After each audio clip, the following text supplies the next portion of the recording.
नमस्कार मित्रांनो. तर आज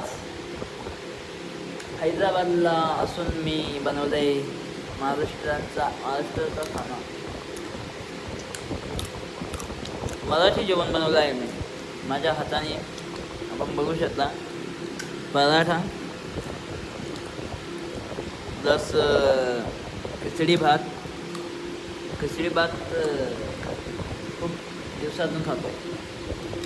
त्याच्यावर वडील आहे पापड मम्मीने दिले होते आणि लिंबू आणि मिरची एवढे नुसतं खाली चुकून मिरची नाही खाणार कारण की तिखट खूप आहे. तर माझ्या जोडीला जे आले ते हॉस्टेलला जातात तर त्यांना चांगलं जेवायला नाही भेटेल. त्यांना मी बोललो चला रूमवर तर ते नाही.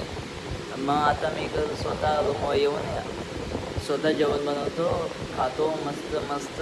तर अंगावर मांस येत नाही. तर ठीक आहे, सबस्क्राईब करा माझ्या व्हिडिओला. धन्यवाद. आणि माझ्यासाठी ब्लेसिंग करा की हैदराबादला चांगलं राहू. थँक्यू.